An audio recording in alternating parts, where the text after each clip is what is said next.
Yeah, hi bro, what's up? You're thinking of getting a 250? I've reviewed the Gixxer and the Dominar. You're thinking of the Duke? Bro, I haven't got my hands on the Duke. But you know what? Might just be your lucky day. I'll call you back.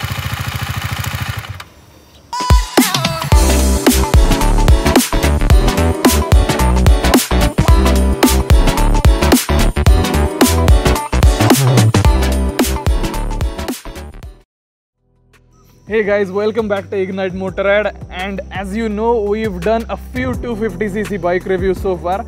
We've done the Gixxer SF 250 BS6 and the Dominar 250 as well. I'm putting those videos in the description, check those out. But those bikes are quite tame compared to what we have today. We have the orange monster, the big daddy of all 250s, the KTM Duke 250 BS6. Stay tuned, we hope you enjoy the video.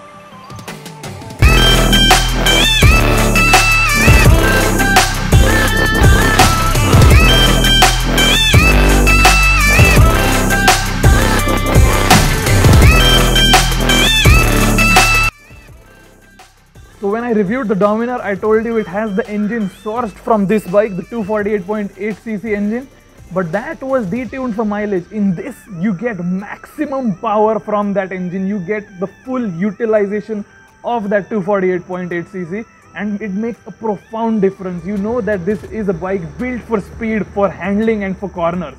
Though because of the BS6, it has gained a tiny bit of weight, but the power figures remain unchanged at 30 PS and 24 Newton meters, and it's still an awesome riding experience. Now the BS6 version of the Duke 250 has gained two significant features over the BS4. So this bike, which is the BS6, has an all LED headlight which looks awesome and inspired by the bigger Dukes, as well as Supermoto mode. So this bike is equipped with dual channel ABS, but you can switch off the rear ABS if you want to pull off stunts like drifts, which is actually pretty cool feature for a 250cc bike because it's not present in any other bike in this segment. Now being a KTM, build quality is top notch and the materials used and the fit and finish is really good too. The instrument cluster is the same from the BS4, except one feature, the option to switch between road mode and Supermoto mode. Apart from that, you get the usual information-packed orange backlit screen, which is a joy to use and really informative. Now, while this bike does extremely well at high speeds and in corners, so you can tell it's set up for handling, this does result in a compromise in the city. It does not do well on broken roads or in potholes, and you can feel each bump into the handlebars, and it's the stiffest 250 you can currently buy. The Gixxer and the Domi are much more comfortable. That said, it's not as stiff as its younger brother, the 200, which is even stiffer.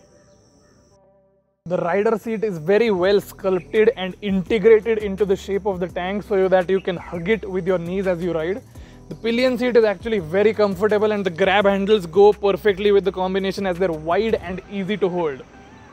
The Duke 250 comes with a super sleek gearbox unit, which is a joy to use. Although in the cities you do have to shift quite frequently, as we know that KTM's rev really quickly to their limiter, so you have to shift really often.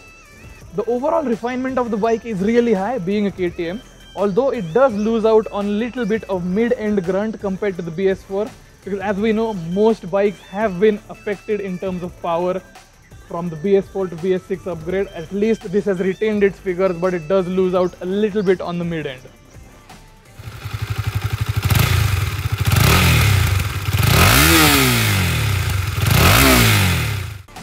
In my opinion, this is the best looking 250cc naked you can currently buy.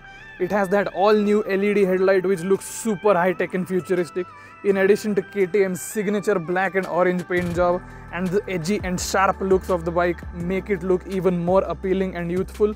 The orange exposed trellis frame as well as the wheels add a more funky look to it as well.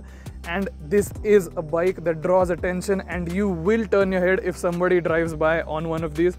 So all in all, a great looking package, and you should really consider this if you want a really good looking bike, because it has outstanding road presence.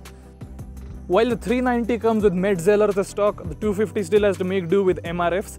The front is a 110 section and the back is a 150 section, and they're still pretty high performance tires, and you won't find them lacking in any grip in any scenario. Now the Domi 250 is pretty quick. It shares its engine with the Duke. But this is on another level. In the 250cc segment, no bike comes close in terms of speed, performance and handling like this bike.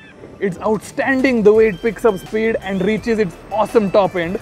So you're going to be really happy on highways, even if you go on a racetrack, if you hit the twisties, this is the bike to go for, guys. The question we ask at the end of our videos, is the Duke 250 BS6 worth your hard-earned money?